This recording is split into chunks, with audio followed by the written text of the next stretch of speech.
Hello to all Ford Fusion sport community out there. This is Twin Force Fusion, and this evening I have the honor to talk to Mr. James Gordon. Our chat's going to be about the 3.0 swap. This came about me reaching out for the fastest Fusion, and he told me that he'd rather me talk to James because he's the one who mostly did all the work. So I'm going to try to call him. Some of you may be all confused because, I deal with Unleash. But I'm a nomad guy. I do what I do. I'm in competition with no one. And I respect everyone involved in this industry, especially those involved in the Ford Fusion tuning. So here we go. I'm going to call James right now.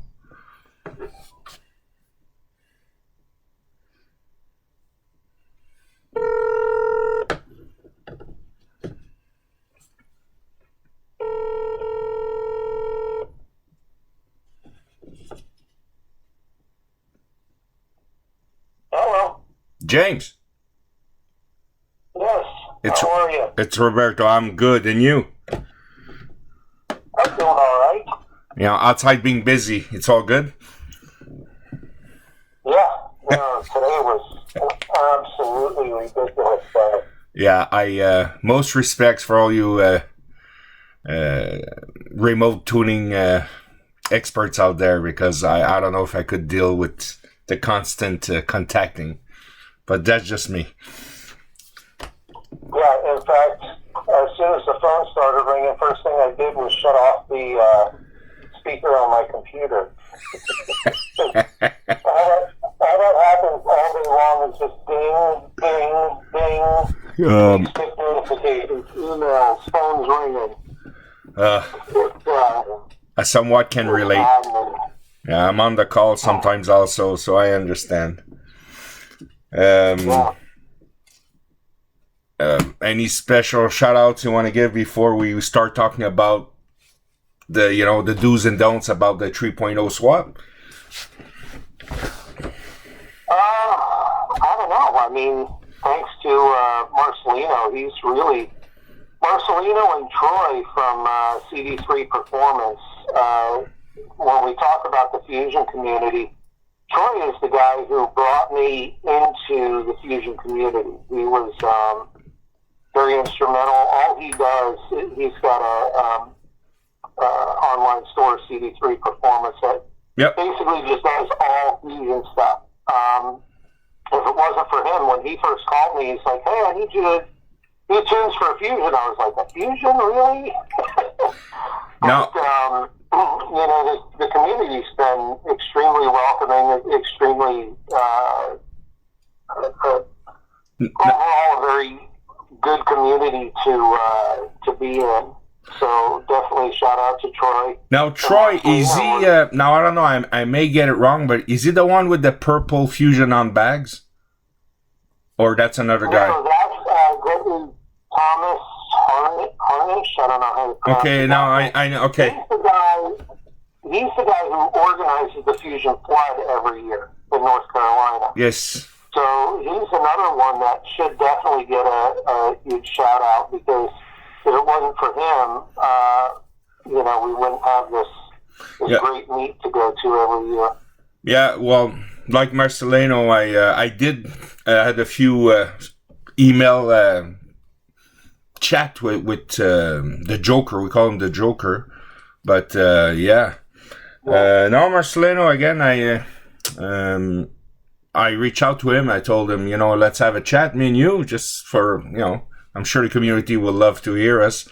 But he told me, no, just contact you directly regarding the swap, because I'm more curious about the swap, honestly. Me and I would say at least 3 or 4 other people who are actually asking all kinds of questions, but unfortunately I don't have the answers for them. Well, and that's why I'm here.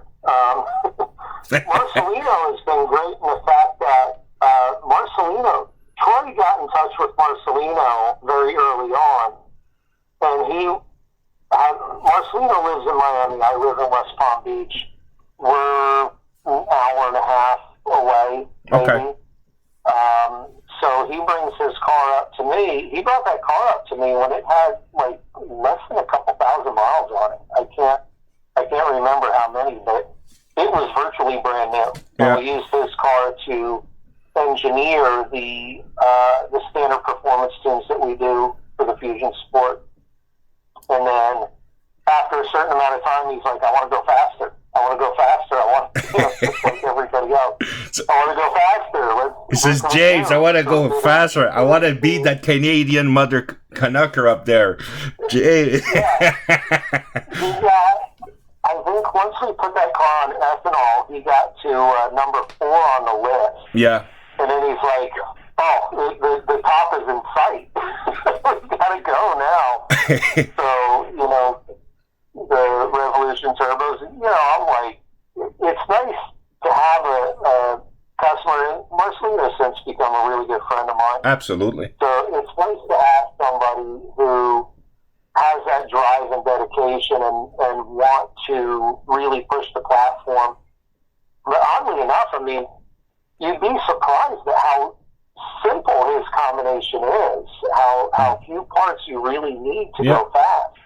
Well, it's the top 5, I say, tune, downpipes, turbos, intercoolers, and tires. That's, that's basically the top 5. You put that video out, top 5 mods, and I'm so used to YouTube and whatever. I'm like, oh, let's see what this idiot thinks is the top 5 mods.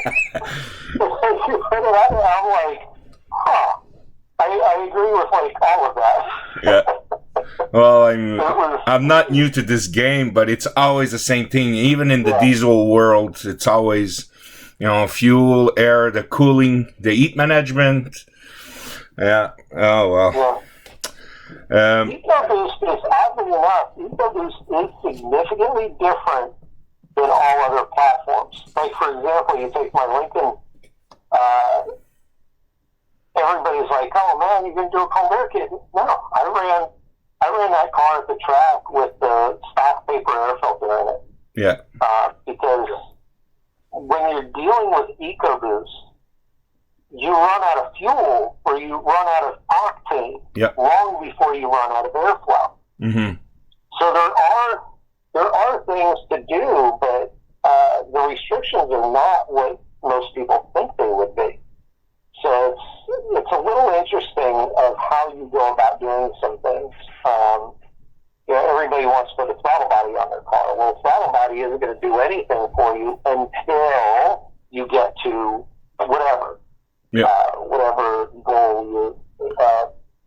Essentially, Marcelino's running 11.5 with a stock throttle body, and it wasn't even fully open for the pass.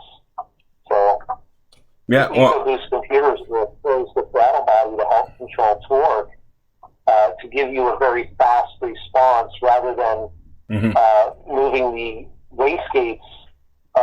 They'll move the throttle body. So fine tuning with the throttle body.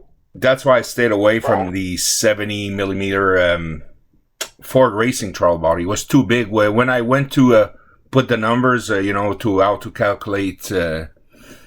The best option for the throttle body for the Ecoboost 2.7, because it's not a high revving engine. On the NA, it's different. If you pass 75k, you want it bigger, but that's why I only went with the 65 BBK. I figure it was more than enough, and by the calculation I did, it was more than enough, especially with the RPM. They're not that high. Yeah. So regarding the MKZ swap, the 3.0, any place like you recommend to purchase, maybe in Florida or the surrounding states? For me, it's LKQ. For me, it's a no-brainer. But maybe down south there, you have better places or better contacts. No, I mean, for the most part, I think you're right. You just go with a good low mileage engine. LKQ is going to come with at least like a 30 or a 90-day warranty. Mm-hmm. You just got to make sure that you get on, and get the engine into the car and get it fired up to make sure everything is okay. To make sure that, in case you need to warranty the engine or anything like that, that you're still within your warranty period. In the case of Marcelino, we kind of got lucky. He did something similar. I think he found some other, it was similar to LKQ. It was like an online parts network that he was able to find the engine. And oddly enough, they had the engine listed in multiple formats or multiple resources online. He was able to get that engine, and I don't think it was through LKQ, but ultimately the big things that you're looking for is a good used engine. You want something that has not been touched by hand. We want a virgin engine. Obviously, they're going to take it out of the car, but the more human hands have touched the inside of an engine, the worse off you're going to be. I had a guy one time on the dyno. I hate to go down a different path here, but it was a 4.63 valve Mustang with a turbo on it.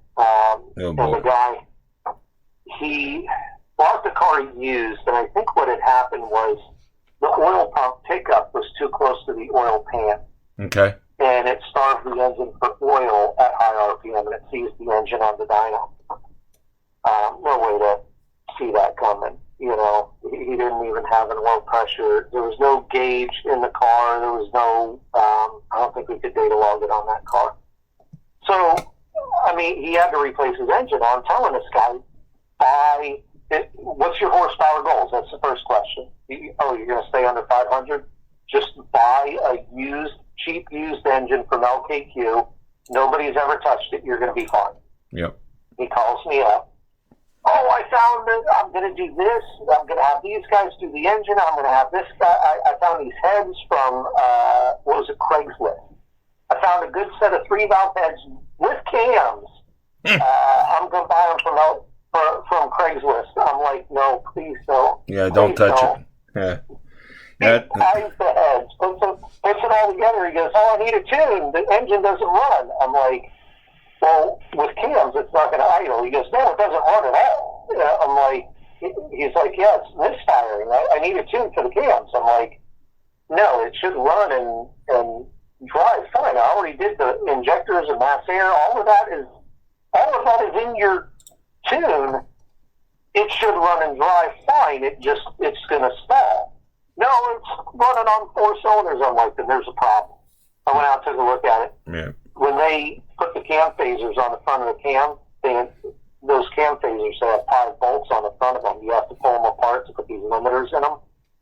They put it back together, 2 bolt holes off, so the cam was like 120 degrees out.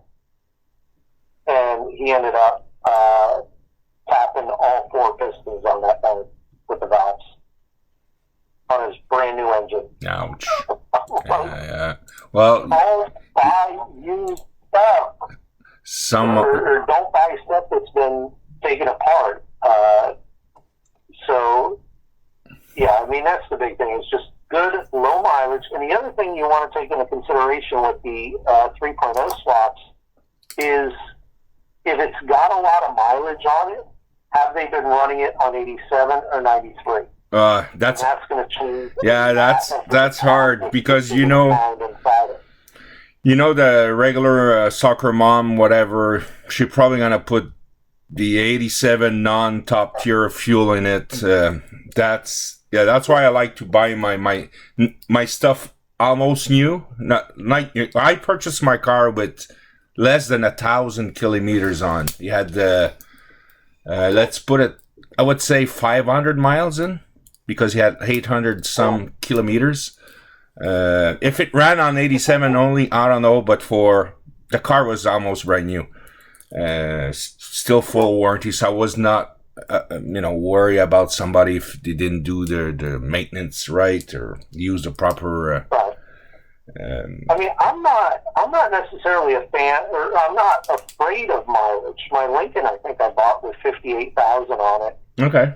So it was kind of high mileage when I bought it. But I drive my cars. I got my Mach 1. I have an 03 Mach 1. That was my daily driver before the Lincoln.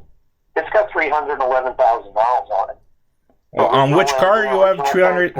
Wow, that's a lot of mileage. Like that's like. It's been a great car. I've rebuilt the rear end like 3 times because I keep changing the gear ratio. But yeah, you know, when I lived 2 miles from work when I was working at SCT, 410s were great. Yeah. And then I drove the car. Went on a couple of road trips halfway across the country, and yeah, 410's not so fun. No. When you're trying to do 80 miles an hour for 18 hours. Yeah. So yeah, going back to, I think I got a 331 in it now. Yeah. But yeah, I mean, the engine, transmission, everything's great as long as you take care of it and you know do your maintenance.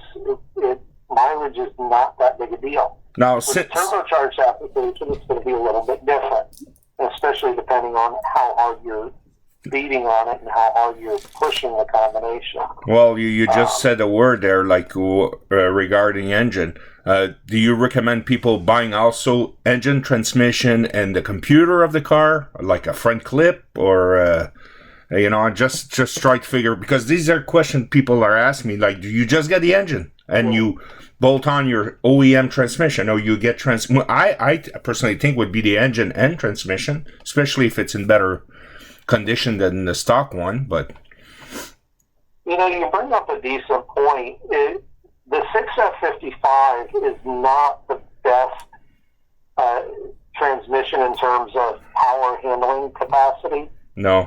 Some of the guys with the SHOs are pushing them pretty hard, but the control system for the SHO versus the MKZ and the Fusion Sport is completely different. The way Ford goes about programming them is completely different. When I first started tuning the Fusion Sport, I was like, oh, hey, let me just throw in some of these values from my SHO stuff. No. Hard throw. Horrible. So I had to develop completely new files just for the Fusion Sport platform. And now with the MKZ, now that I own one, I've been working on a transmission file for like a year now. Wow. And it's about ready to release, but I'm trying to make everything perfect, and I'm almost there. That yeah, I mean, getting it. No, go ahead. I'll let you finish your point. Getting an engine and transmission together does kind of make sense, if for nothing else, but to have a spare. You know, if you're getting a good deal on engine and transmission, and you're putting a 3-liter in your Fusion Sport with the intention of racing it, would not be a bad idea to have a spare 6F55 laying around. And how about the physical ECU itself, the Bosch? Now, from my understanding, it's completely different fuel tabs from one engine to the other. There's nothing. It's like we briefly discussed here today. It's like 2 different person program that engine. Yeah. So basically, from a hardware standpoint, the engine swap is fairly straightforward. The 3-liter engine comes with an oil cooler, or the ones that I've seen. They have an oil cooler on the front of the engine, which would be passenger side. Yeah. The one thing that we had an issue with on Marcelino's car was the Tracy Lewis catch can. He put that right in the corner. There's a big old hole in the engine bay right there, and he set that catch can right there. Well, now with the oil cooler in there, it doesn't fit. So we got to find a way to remount that catch can. Well, a quick fix would be, now I'm not advertising for them, but it's the Steeda one, because the Steeda, it's right on top. It fits under your engine cover, even if you want to keep it. But that's another option if somebody's worried about having that Tracy Lewis catch can in the way. Yeah, I try not to. When people call me, I don't sell parts. No, understood. So I don't recommend parts based on how much my commission is or who's paying me or whatever. I mean, every once in a while I may get a part from a sponsor or whatever, but typically it's people I work with, and if it's people I work with them for a reason. You know, they're typically good companies to work with. So yeah, I'm not out there just trying to push one part over another. And spark plugs is a perfect example.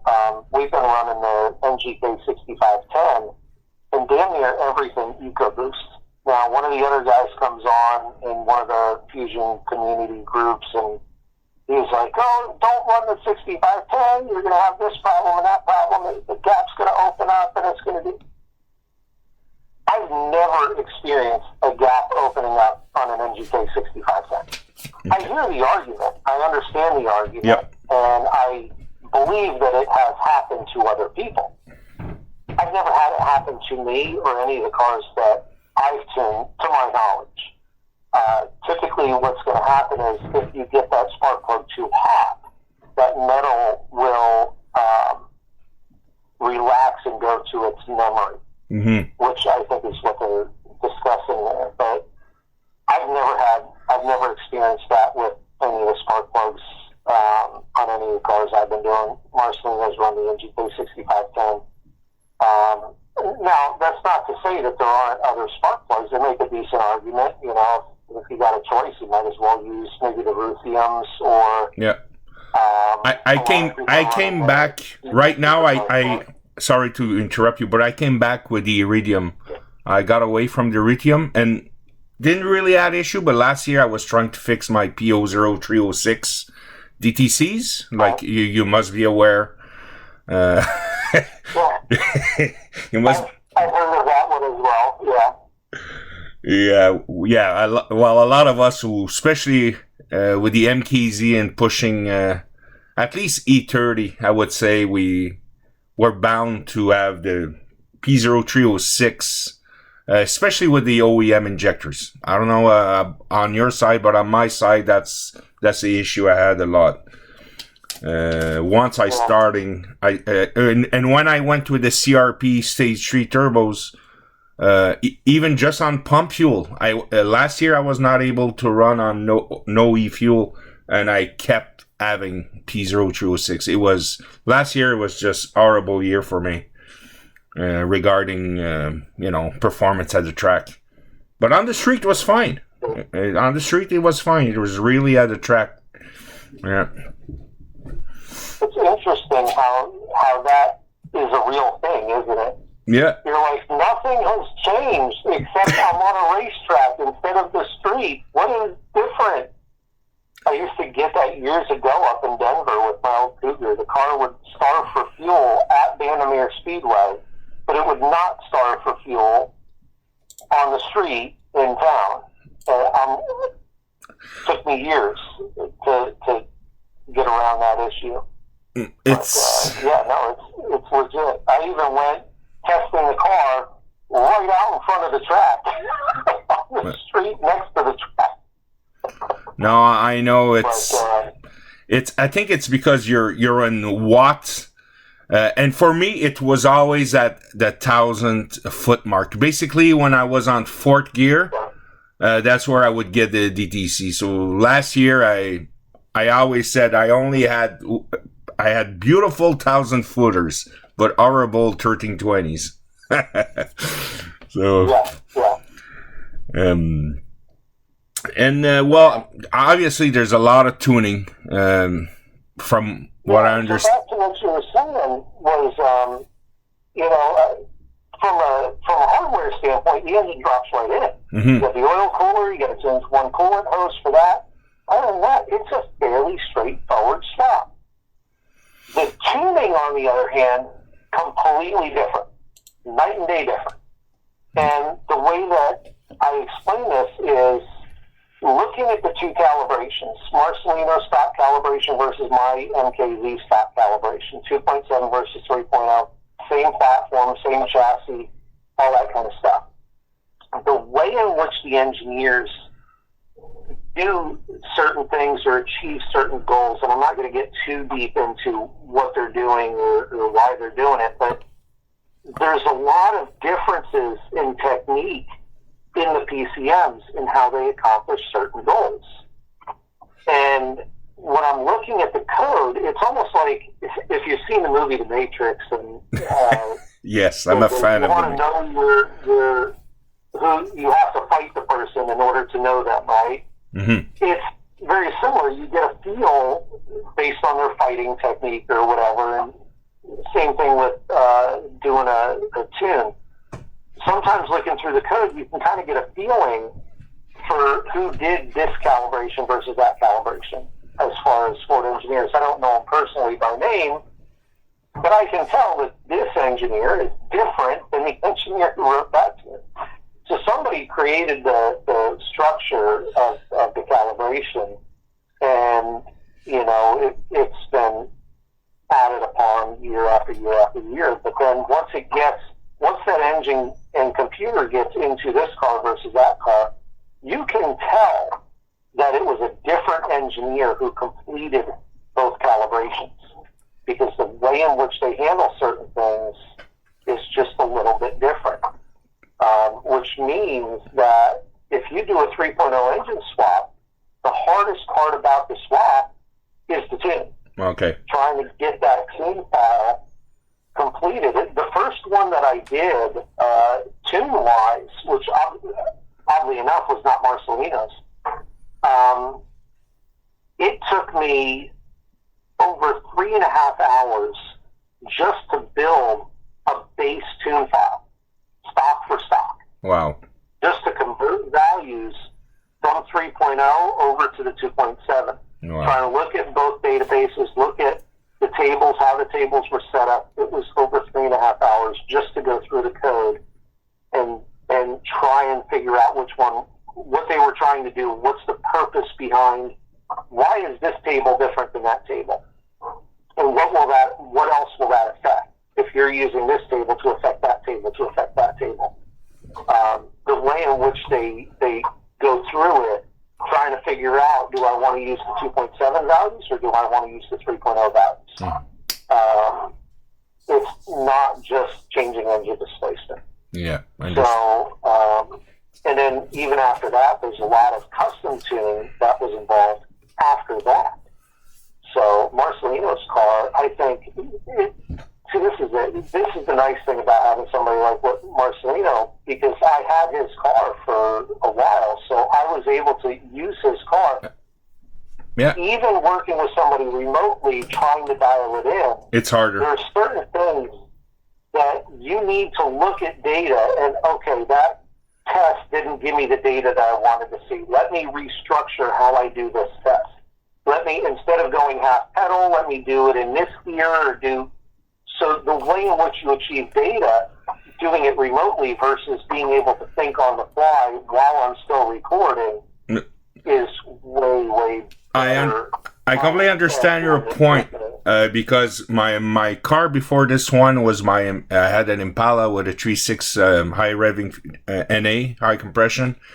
And I was lucky enough to have a tuner from Trifecta in my region. And he would show up at the track with me. He would show up at the dyno. And I was privileged in that sense for the Impala. That's why it's still probably the fastest on the quarter mile for that car, that category of car. And even my friend who owns it still goes at the track, and he still hits low 13s with it, which is cool. It's a NA, like it's a daily car. I went from 226 wheel on a MD 250 dyno to 288 once it was all said and done, with a lot of OEM parts like the truck throttle body and the intake, lower intake of a CTS. Yeah, I love I love doing, rather than using aftermarket stuff. Exactly. Factory parts from a different application. The SS pulley, stuff like that. It's weird, but I made it work. And back then I was in the forum. I stopped doing forum because it's just too much for me to to balance everything in my life and my job and everything. So I just do YouTube. It's more a straight and shoot. And obviously I have Lena who does the nice videos. She's take care of it. She's the one. So I try not to interfere in her stuff. So we have a female view on racing, which is cool. Now, budget-wise, obviously I'm going to say Canadian numbers. I figure it would be at least with the engine part and all that, depending on how much you pay the engine, transmission, whatever, I figure it's a minimum of $10,000. But again, I'm talking about Canadian dollars here. US-wise, if somebody said, all right, I want to do the 3.0, just roughly ballpark, how much money, how much of a bag he needs to set aside to get that project done, just so. That's a really good question, and I don't know that I'm going to be able to answer it. And the reason is mainly because you got Marcelino is the one. I told him basically get everything, and he brought the stuff to me, and that was it. Number two, with the economy being the way that it is, yes, prices are all over the place. No, I know you. Go ahead. I want to say, I don't know if Marcelino paid this, but the engine itself, I think you could find for $2,200.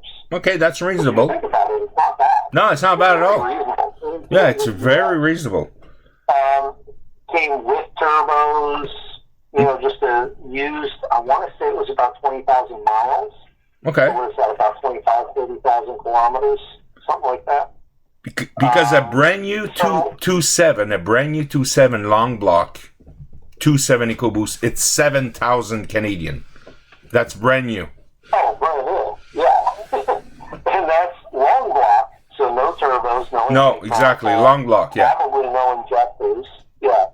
Yeah. So, yeah, that's the other nice thing about getting the used engine is everything is there. Yeah. And in Marcelino's case, we were running the upgraded turbos from Revolution.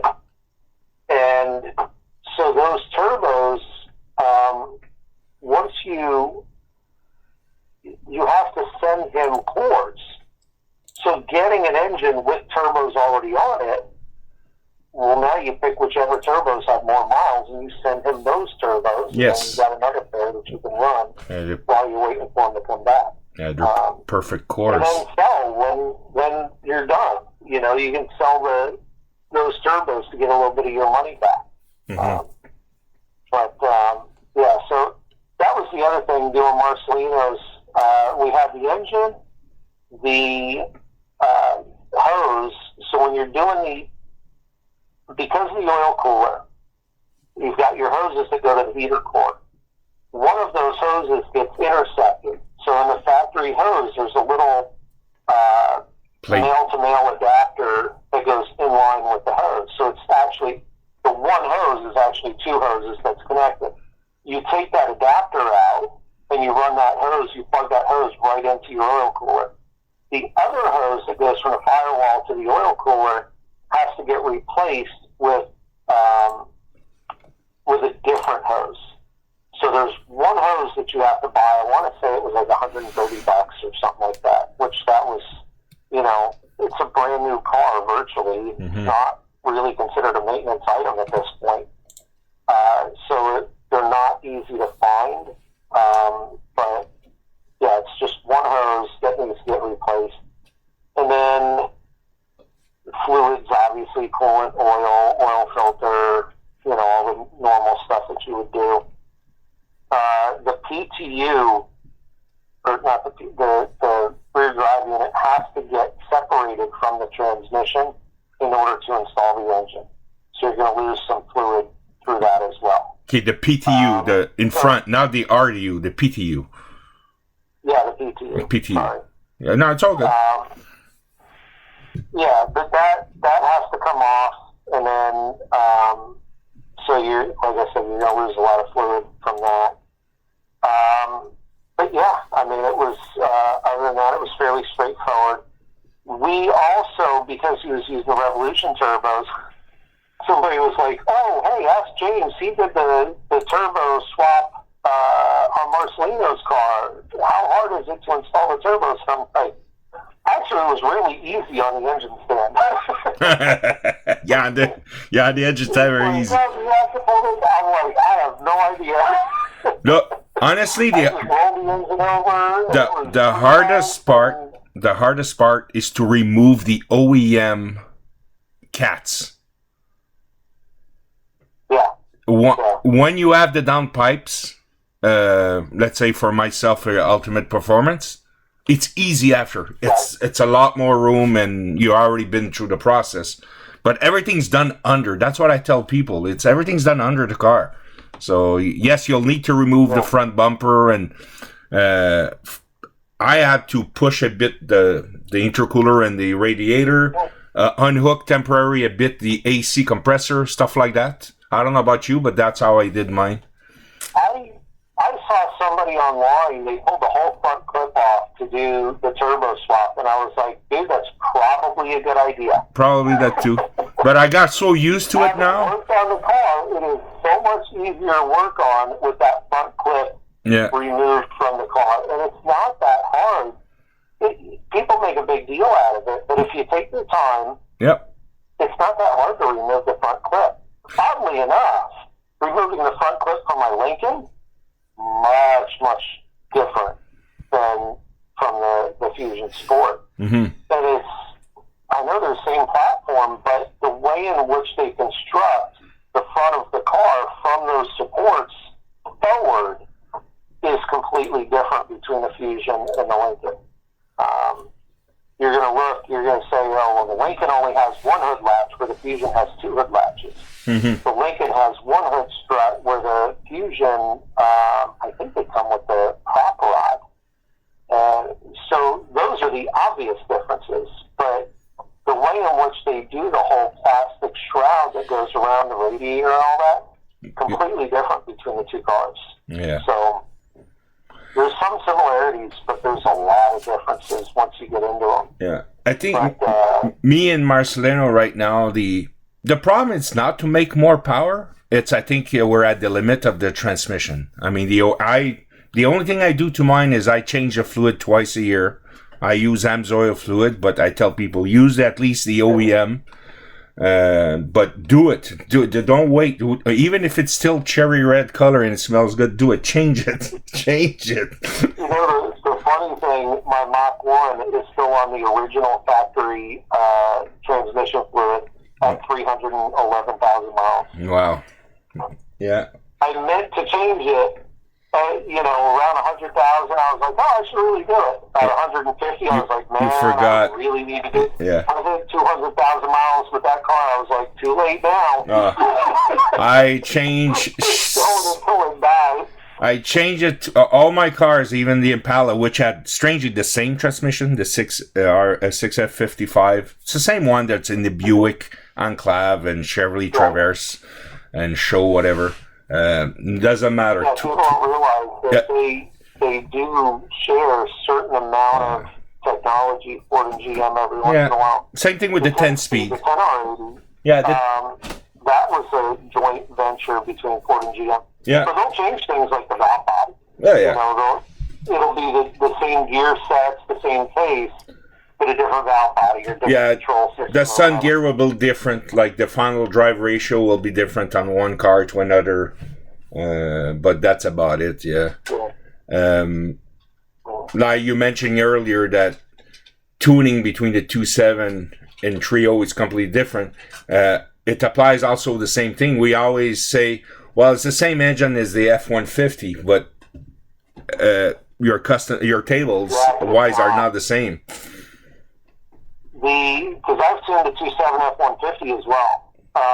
The control systems, though similar, are much different. The transmission is completely different. You're talking front-wheel drive bias versus rear-wheel drive bias. Even if they're both all-wheel drive or four-wheel drive, the configuration of the transmission is completely different. The control systems are completely different. And oddly enough, in which Ford does Ecoboost calibrations, the engine and transmission are so intertwined. Everything is based on torque. It's all torque in, torque out. Torque bias. What's your commanded torque? What's your actual torque? All your transmission settings are all torque based as well. So everything is so interdependent upon everything else that you can't separate the two. You can't just take a truck computer and put it into a car and expect it to work. You know, it's not set up. Of course, when I say that, somebody's going to be like, "Oh yeah, I'll prove you wrong." But no, I mean, everything is so interdependent that you can't just separate the engine. People are like, "Oh, I want to run a manual trans behind my." Not an Ecoboost. For some of the four-cylinder stuff, they have the Ford sells the control pack that will have a manual-based code. The 2.0, I think they have one, because the 2.0, they've had the Fusion and the Focus ST are both 2.0 Ecoboost, and the code is fairly similar between the two platforms, but you've got manual versus automatic, which means that there's a lot of things that are very important that are different between the two calibrations. You cannot swap them. So transmission-wise, because I would love to take the computer and harness out of the newer 2.7 Ecoboost, because it has port injection as well. I'd love to get that in the car, because I do not believe in they do the, what do they call that? The supplemental injectors where they run the split-second box or whatever. Aux injection. They'll run. To me, it's just like running a piggyback computer. I do not do piggyback computers. You're just asking for problems. For an all-out race car that you're trailering to the racetrack, sure, fine. You want to go out and break a record and that's the only way you can do it? Okay, I got you. When your options are limited, they're limited, right? There's no way I would run anything like that on a street car, anything that anybody's driving that they're relying on. It's just too much to go wrong. The tuning is, you think you got the tuning right. You put it on the dyno, you think everything's good, and then a month later you blow it up. Yeah. Because I don't know why. You know, everything was fine, but it just blew up. I don't know. So, well, everybody's after that extra degree of timing, and I tell no, just pull back timing. Sometimes you'll get maybe a little bit more boost instead. It'll be safer, but gas is very important. The octane on Ecoboost, I keep telling people, octane is a secret. That's why E30, E40 it's a good fuel to run on your Ecoboost. The ethanol. I used to have a saying for E85. There's two things E85 is good for. Drag racing and getting politicians elected. Yeah, I hear you. It's nowadays, yeah, especially in the U.S. I mean, it's been, we have this alternative fuel, we're running ethanol, it's our farmers. Listen, I'm all for it, but just don't BS me. Exactly. Tell me the truth. Yeah, and but lately, ever since the high compression Gen 3 Coyote and Ecoboost, ethanol is a complete game changer to the way that those cars run. You can extract so much more power out of them. Yeah. A huge part of it is octane. But you can make, even some of the other race cars that I've worked with, you can take a race car that is tuned for high octane fuel, and then you put the 85 ethanol in it. It will make more power on the 85 than it will on race fuel. Yeah, like Ecoboost is the same way. It's something about the amount of oxygen. There's oxygen also. Like it's E80 oxygen content. No? Okay, I thought it was like that 32% oxygen content that E85 would have. Because it would give you all that cooling effect, like instead of water met. Yeah, it does give you a lot of cooling, but it's, you have to, there's more stuff there to expand. I'm trying to think of the easiest way to explain it. Oxygen is part of it, but it's not the whole story. It's the way in which it expands when it's ignited, the burn rate, all that kind of stuff. The E85 is, it just, because you have to put 30% more of it in there, there's more stuff to do the work. And this is what's really interesting. Like, you can take a Gen 2 and a Gen 3 Coyote. The only differences between those two engines, there's a bunch of differences. Well, the injectors, the tree injectors, that really make the difference is introduction of direct injection and a higher compression ratio. Yep. Those two items alone, if I'm switching a Gen 2 Coyote to E85, I'm picking up 5 to 10 horsepower. Yep. Okay, on a naturally aspirated Gen 2 Coyote.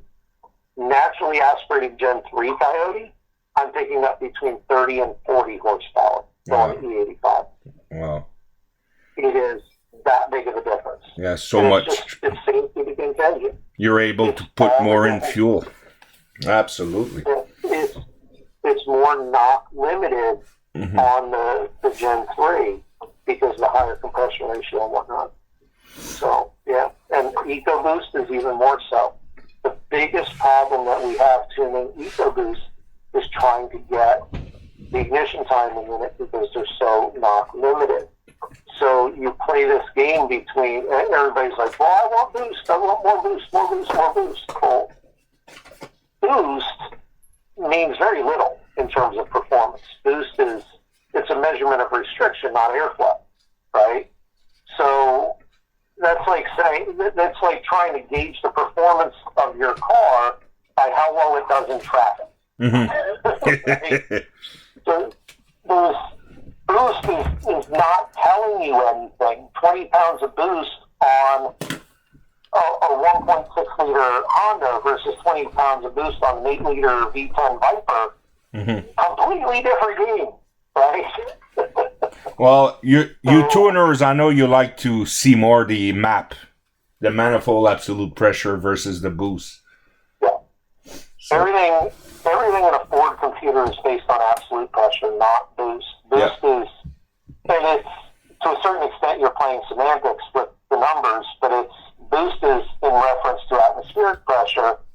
Manifold absolute is in reference to absolute zero, right? So, but they do correlate. They do correlate. Boost and MAP do correlate. When I see the logs, I notice there's like a strong similarity in the curve itself. Now, that's just my view of it. Now, for you, it's another story. You that data may mean something different. How they relate to each other, because it's absolute pressure. Boost is a measurement of pressure in relationship to atmospheric pressure. So, like for example, here in Florida, I'll give you this good example, even at the same altitude, right? Because you're going to say, the easiest example is going up in altitude. Here in Florida, we can have two different boost readings on 2 different days. Let's say you got one day where everything is nice, and you got another day where there's a hurricane coming and your barometer is ultra low, right? Yep. Your computer will be trying to achieve a given pressure, but your boost is going to be different because atmospheric pressure is different. So people are going to be like, hey, my car is inconsistent. No, it's doing exactly what it should be doing. It's compensating for altitude. It's compensating for atmospheric conditions. It's smart enough to know when atmospheric conditions are changing, and it's adjusting itself. So these new Ecoboost computers, they are absolutely phenomenal computers. They know so much. They have so many tables in there. It's an extremely complicated processor, but that's a good thing. It has the ability to adjust itself for so many different conditions. It's really incredible. And all you got to do, from my end, it's a lot of work to get it set up and get it set up properly. But when you have it set up properly, like, for example, I see this online all the time. It's one of the biggest misconceptions. Oh, I got an intercooler. I need an upgrade to my tune file for an intercooler. No, you don't. Yeah. But I've got an intercooler, and the internet says. Of course, there's 10 million people on the internet who believe that because that's what they were told and that's what their tuners do. But the computer is smart enough, if you set it up properly from the beginning to recognize that things are changing, you don't need to adjust the tune file for the intercooler. The computer is going to recognize that you've got an intercooler, and it's automatically going to adjust itself. It doesn't have to, you don't have to get a revision for your tune file. So it's really, really interesting how they work. Yeah, well, map, sometimes I try to explain that to people, and it's the same people you try to explain, no, wheel horsepower is not the same as engine horsepower. So that's another ball game, and then that's without touching the different type of dynos. Also, that's another ball game. Also, that is incredible, and that's something we should touch on. Just quick on your note. I had recently a guy from Switzerland, Finland, Norway, somewhere over in that area of the world. Yeah. With a GT500, and he's trying to send us dyno sheets and trying to compare our numbers to their numbers and in Newton meters. We don't even have the same dynos we use over here. Yeah, it's the different. math that they're doing is drastically different. Yeah. And to give you an example, like Mustang dyno versus dyno jet. Oh yeah, 10% at least. The most interesting thing is if you remove your tach signal from a dyno jet, you get horsepower, not torque. Mustang dyno is different. Mustang dyno, you'll typically see torque. I don't know, but Mustang dyno. You're loaded on a Mustang dyno. You're loaded there. They're taking the torque value and they're back calculating horsepower from torque. Horsepower and torque are the same thing. Horsepower, you're just adding an RPM value to your torque number. It's torque at a given RPM. Do math, and out spits horsepower, right?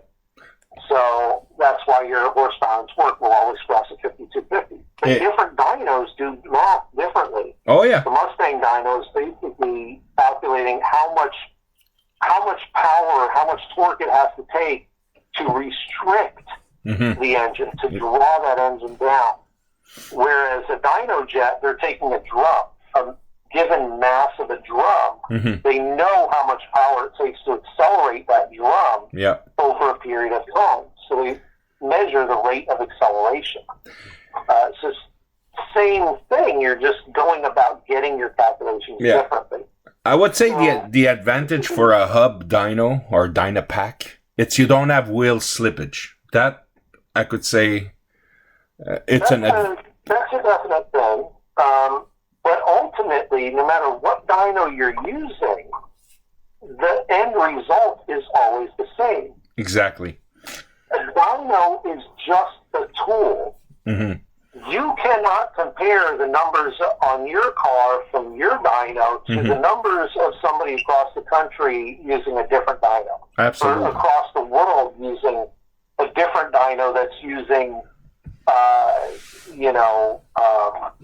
Newton meters versus foot pounds. That's their native measurement or whatever. And trying to back out, there's math that can be done, but ultimately, small errors get amplified by all the math that the dyno is doing. And even if you've seen dynos have that correction factor on them, right? We're adding this much correction factor. Those correction factors, I was actually talking with one of the guys from DynoJet one time, and I'm like, dude, how are you doing the correction factor? Because if you think about it, if you've got a supercharged engine where you're drawing power off of that crank pulley in order to turn the supercharger, because they're doing airflow calculations, right? We're going to measure the density and temperature and pressure outside, and then they're going to say, oh, well, if you're making this much horsepower, if you had perfect air, Yep. we're going to your horsepower would be 10% higher, 15% higher. Well, how do you know if that engine has a supercharger or not? Because if you've got a supercharger, there's 100 horsepower on. Actually, I had a GT500 one time. Whipple told the guy he was using 200 horsepower just to turn the supercharger on the car. Yeah, I think it's 100 something for the Hellcat. You're right. Yeah. Well, yeah. So if you've got a supercharger that's using 100 horsepower to turn itself, and that math is never making it to the back of the car, like I'll do the math from the data and the data log and whatever. But if that horsepower is never making it to the back of the car, and you go to add that correction factor, how do you know that that math is going to apply correctly to add that power? And essentially the reply that I got was, well, there's always going to be small variables that you're just never going to be able to take into account. And we just try to do the best that we can. Yep. And ultimately that's what it is. You try to do the best that you can. But those differences are going to be different, whether it's a Mustang dyno or a dyno jet or some of those assumptions that they're having to make are going to be different. So you can't compare your numbers to somebody else's numbers. No. You always have to start with a given engine, a given combination on a given dyno. If you're trying to measure your own performance over time, use the same dyno, same operator, same altitude. You have to try and minimize as many variables as you can. Like I say, for me, the real dyno, it's the trap speed. The trap speed in correlation with the DA. It is as well. People also come to me and they're like, oh, I got my draggy, so I don't have a dyno, but I can get you draggy numbers. Now, first off, are you safe doing these pulls on the street? Exactly. Mexico Boulevard. Yeah. Yeah.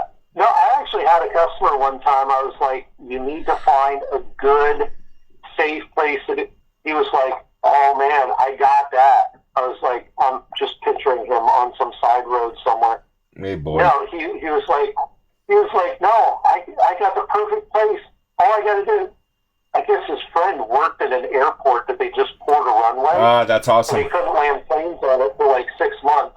Yeah, so we raced the runway. I bring my buddy a 6-pack of beer, and he lets me fucking down the runway all day. Yeah. No planes can land on it for another 6 months. I was like, dude, that is hilarious. Yeah. I'm lucky in that department. I have a lot of airstrip left and right here. So, Yeah. Yes. So, I mean, but that's only a part of it. If you have a draggy, and I'll give you another example. If you go to my Facebook page, you'll see I did a write-up on the Bullet tunes, the 2019 Mustang Bullet. Yeah. I had a girl come in with her Bullet, and we were trying to do development work for E85 on that car. And from the start of the day to the end of the day, the weather had changed so much, and you probably get this up in Canada. Yes. This in Colorado a lot. But the weather had changed. I think it went from like 30% humidity to like 98% humidity. Yep. And like 80 degrees to like 40 degrees by the end of the day. The weather changed so much in such an awkward fashion that it was incredibly difficult. We were like losing horsepower, but I'm looking at the data log and I'm like, no, the tune got better, but the dyno is showing me a lower number. Yeah. And it was all because of how the corrections and everything were playing in. We had to switch from using SAE correction, which I try to use SAE as much as I can, but in order to see legit numbers, we had to switch it to standard correction, STD correction. And then I was able to use the dyno, but the weather was changing so dramatically, so quickly, that I couldn't, even the dyno was giving me misleading information. So So yeah, I mean, anything that you do, it's all just a tuning tool. It's just one more tool that you use. Don't be so caught up in the exact numbers that dyno's spitting out. Oh, no. Consistency. Try and compare your stuff to your stuff. No, for me, what numbers are you running in the quarter mile? It's a validation tool for me to if I install a new part, especially a major part like turbos or an intercooler or whatever. I like to go verify, and it's fun, you know. It's nice to see the car, and it's nice to share. I have the opportunity and fortunate enough to be able to do that stuff and share it with people. I know some people like it, but I know the internet sometimes crashes because doesn't make that. I'm like, all right, well, the car still traps 118, 119 miles an hour. I mean, the car, it's not lighter. She's a heavy effer, and I'm a heavy guy. So alluded to this point earlier, but I had a company that I was working with. They were developing a cold air kit, and they wanted to post some dyno numbers. And the car was putting down about 10 horsepower low for what it was, for what it should be, right? Yeah. And I'm going over the data, and I'm like, no, the data is good. The car is making the power. It's not.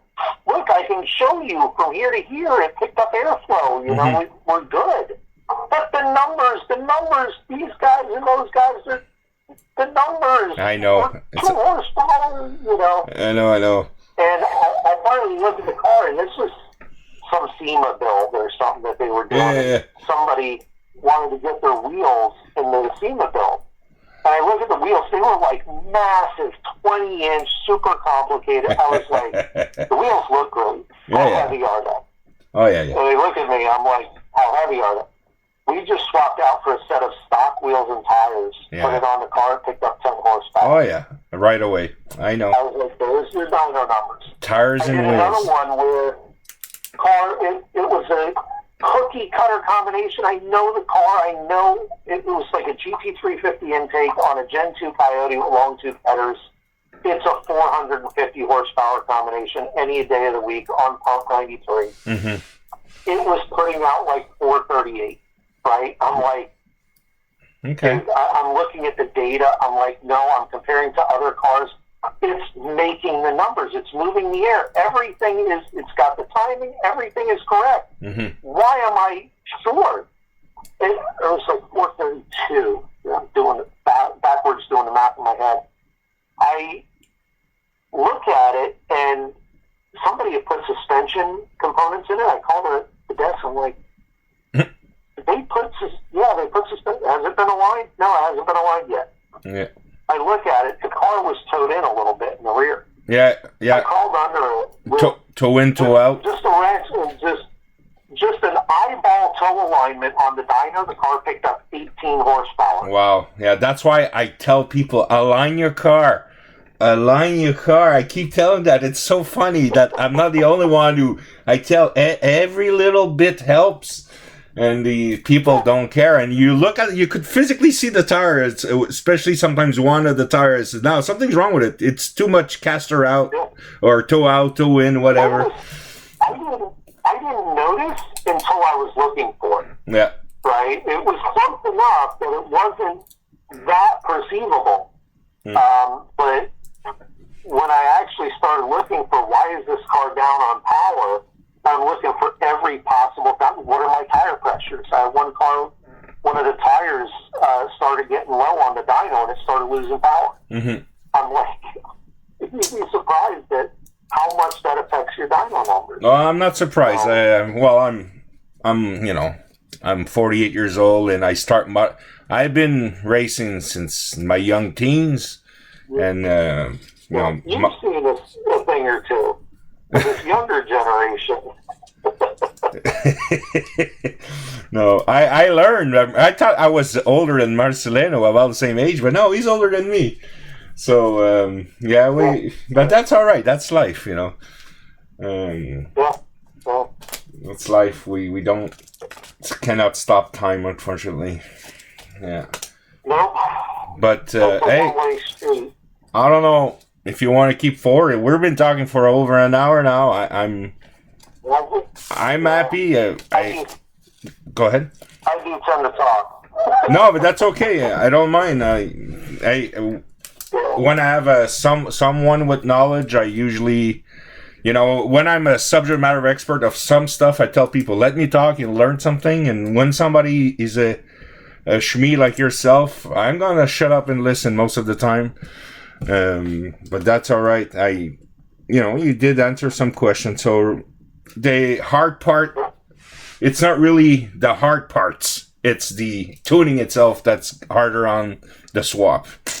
Yeah. So that's nice to know. If you can pull a 2.7 out and put a 2.7 back in, yeah, you can do the engine swap. Exactly. There's nothing physically different. So no special mounts. It's all the same engine mounts. Everything's the same. Yep. Except for the oil cooler. All the same. Yeah.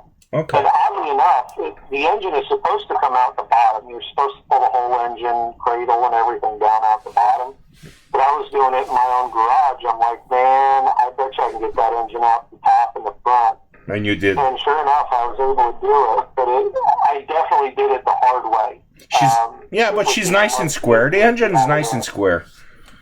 You pull with the transmission, everything in one shot, right? I'm sorry, say that again? Like you took the axles, but you left the transmission and you pull the engine out with the transmission? No, I left the transmission in the car. Oh, you left it in the car? Okay. Okay. Cool. Okay, I was not sure if you just took the transmission out. Like it was not easy. I would not recommend doing it that way if you can bring it out the bottom. But there were certain things like I didn't want to disconnect the air conditioning. Okay. Pull the air compressor off of the engine.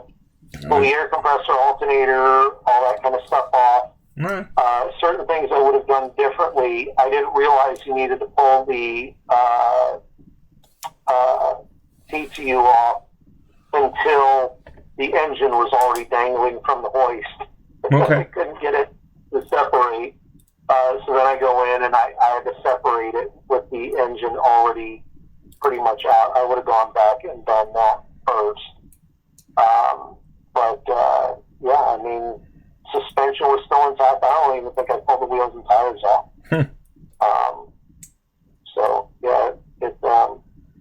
It was not a horrible swap, but definitely take your time. The biggest problem coming out the front then is even with the front clip off of it, Ford, I love them, but their AC line, they have one AC line that basically does a loop in front of the engine.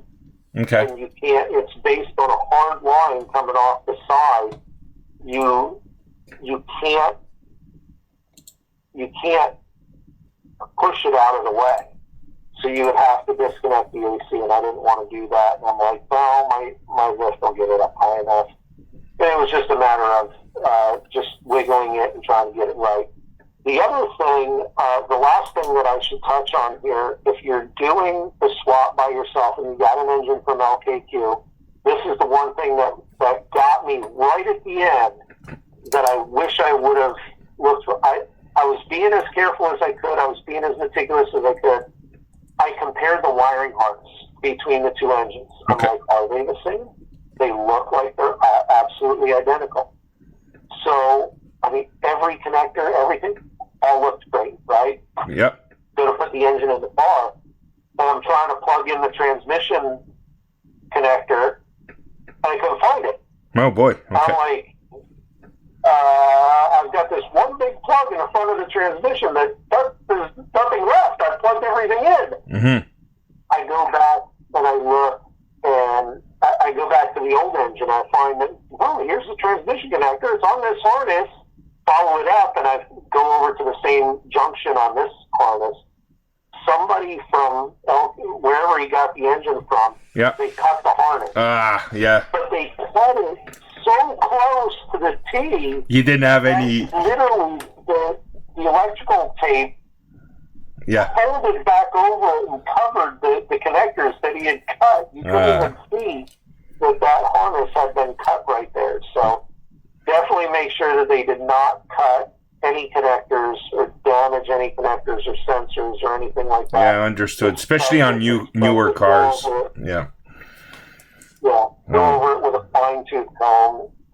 Make sure that everything is straight before envisioning, because I much rather would have swapped the harness over with the engine out of the car than once the engine was in the car. But ultimately, it was all good. I was able to get it done. The harnesses swapped over perfectly. I think a couple connectors had a different color on them. But, just the little pins or whatever that go in. And that was it. Yeah, well, his car seems to run very well, very fine, very strong. I mean, good for him. I'm happy that he pulled that off him. The guy with the Ford Edge, I don't know his name, and I think Troy. I think there's 3 people who did the swap. That I know. Maybe there's more. We don't know. But on the Edge, I'm not going to cover that. Go ahead. Pretty hard. So I don't know who's his tune or whatever. I have no clue. I don't know these people. I never... honestly, I don't really... There's a select few that are doing these cars. Absolutely. Well, everybody's like, "Well, why didn't you get a Mustang?" Well, mostly because I drive. Exactly. I needed something that was a little more flexible when it comes to having conversations with clients in the car. It's hard to do that when you've got some supercharged, cammed out Mustang. Yeah, always in the ragged edge. Yeah, I know. Yeah. So now I have my conversations while getting a massage in my MKZ. Oh, yeah. All right. Well, I don't really have more. Well, I'm sure I would have more questions, but I mean, for this subject, I don't really have not much else to ask.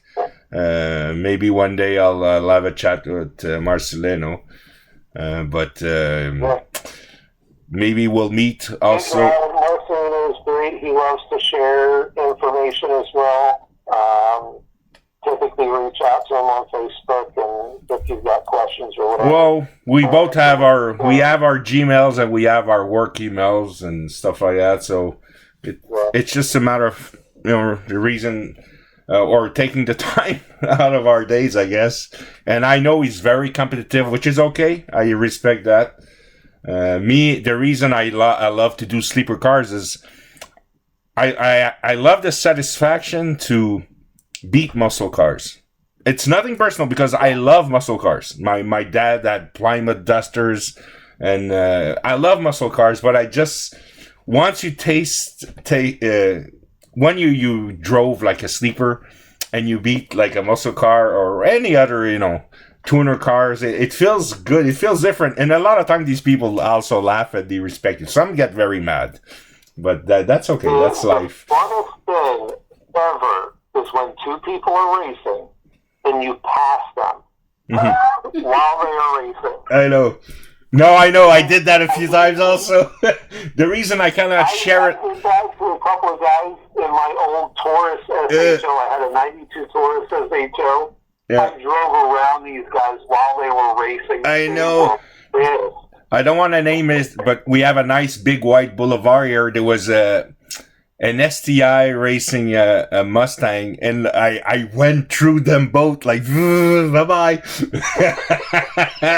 The guys in the there was a girl and a guy in the STI, and the lady was just laughing at the car. She was laughing. The guy in the Mustang, the light just stared straight, didn't want to even look at me. But it was so funny. But yeah, but I gotta watch it. There's more and more cameras now everywhere. And Gone are the days when you could do that and be reasonable. Yeah, we used to advertise.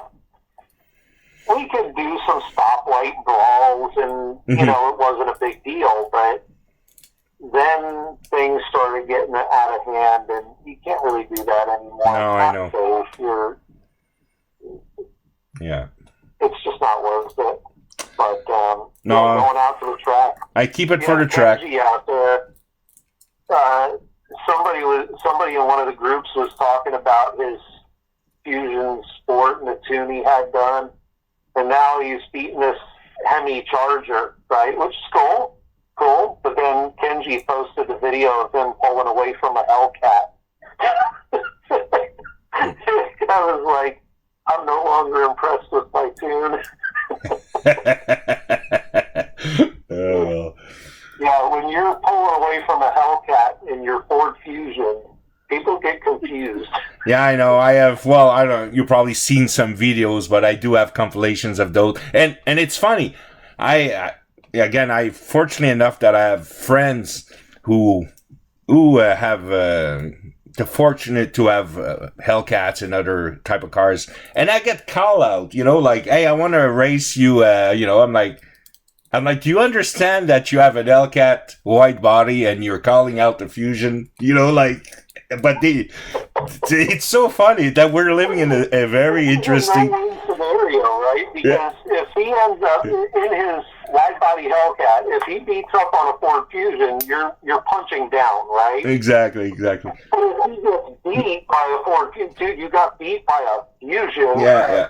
But they have so much respect, and they know I've been, a serious guy for all my life regarding tuning different cars. That for them, they don't mind losing. But it's just they're gonna trap the speed better. But yeah, the quarter mile, unfortunately. It was funny because I was just having a conversation with the guy that for a lot of the local cars that I do on the dyno. I actually rent a dyno from a friend of mine. Okay. And he's talking about when he was racing his Fox body, he's like, man, I got this belt motor and I got this and I'm with my helmet on and the car is cammed out. Blah, blah, blah. Talking about this event that he's doing, right? And he's like, man, I made it to like the semifinals and I was loving life. And here comes this little old lady in a rental car, drinking her coffee in the car, nails her white, and sends him home. Oh, yeah. In a rental car. Oh, yeah. It's like, yeah, that's how it happens. Yeah, and now, well, I'm going to, I don't want to discuss too much about that, but now we're seeing more and more Teslas at the track, so... Usually, if this the Performante model, they're quite fast. I usually wait for them to do 2, 3, 4 passes, then I go. Because I know they don't have the same power. The safest charge is gone, buddy. Hello. No more class for you. But my best friend Lawrence has a red one. What he does a lot of time, he focuses more on the 1.8, and then he brakes very hard after like 900 foot, because he knows... If he steps on it too much on a full quarter, it drops pretty quick on his car. So yeah, and that's the Teslas. Listen, that's a whole other conversation. Yeah. I got a lot of respect for electric cars. Me too. There is definitely a place for them in the industry. Yep. I don't think gasoline is dead. There's definitely a place for gasoline and other fuels and whatever. I think we need to have the free market essentially decide who gets what. I know, but the problem is the government doesn't like the free market. Yeah.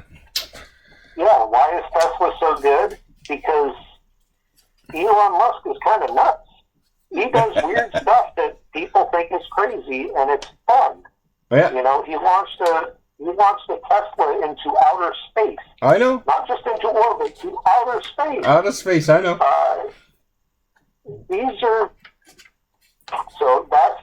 He's doing creative stuff with his car company, and it's pretty interesting. Well, the guy created a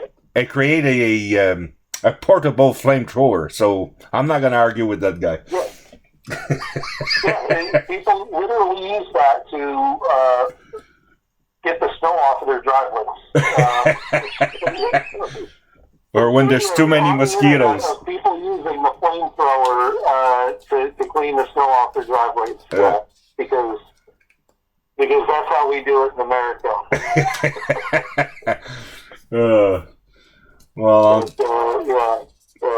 All right. Thank you. Good talking to you. Well, thank you for taking the time out of your busy schedule, and again, we're a small community if you think about it. You know, we're not Mustang, we're not Hondas, but it is what it is, and we try to find solution into problems that we don't need, but we just work. I'll tell you what, I'm a member of a few communities, Mustangs,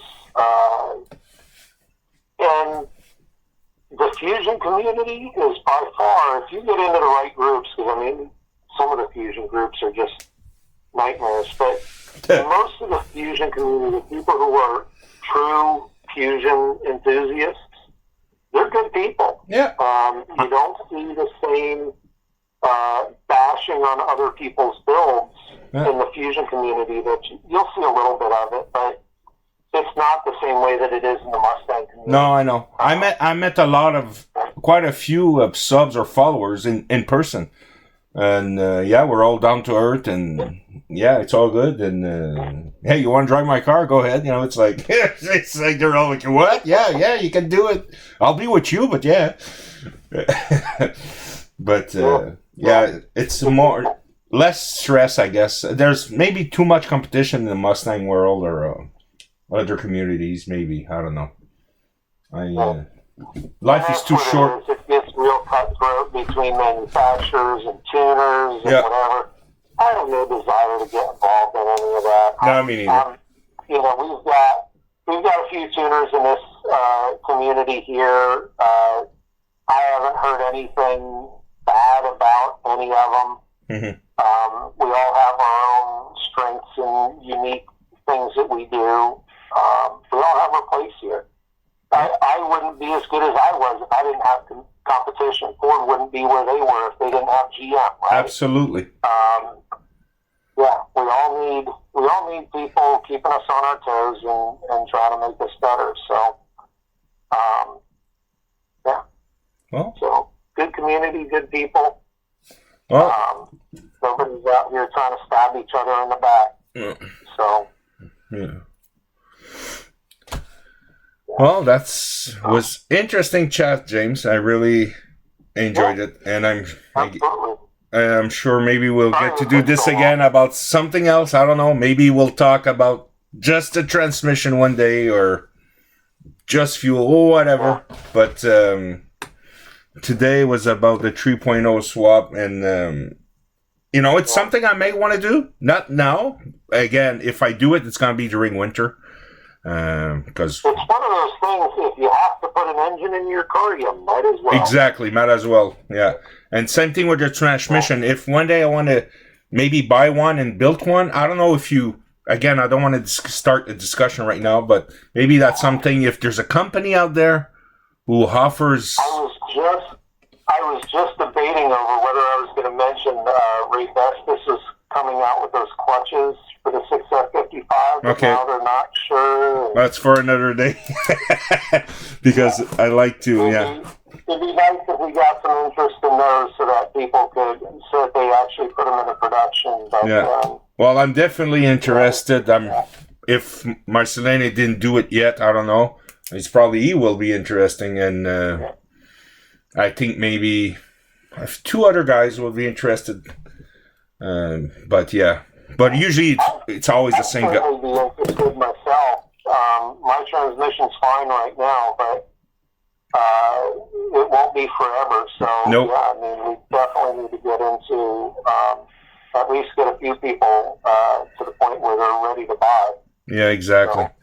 But anyway, for those who are listening right now, do your fluid change. Do it ASAP. I tell you, it's easy enough to do on this on that car. It's just a 11 mil plug, letter drain. Put the 5.5 quart to fill it back up, and that's it. I don't know why. More it's simple, people less to do it. Exactly. Yeah.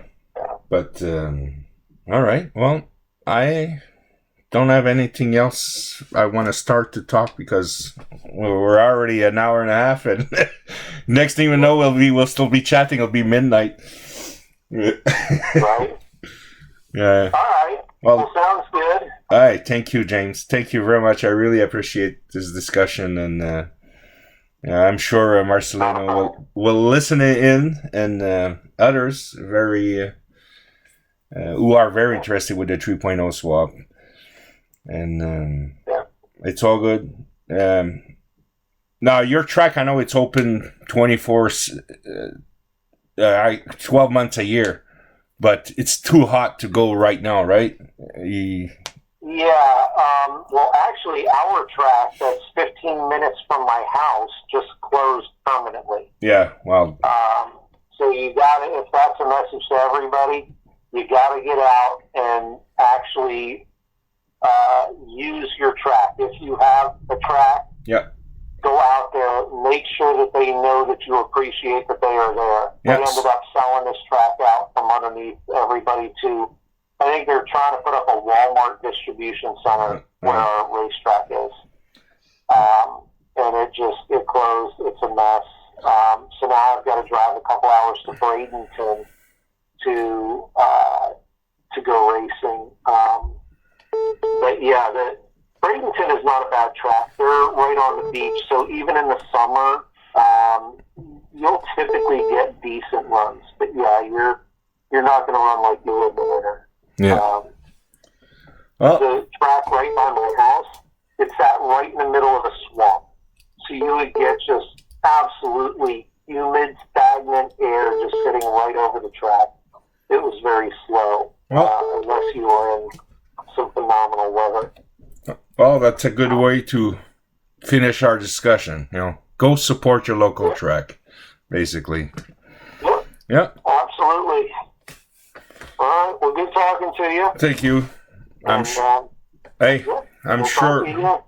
Thank you, James. I really appreciate it. No problem. Take Talk care. to you later. Good evening.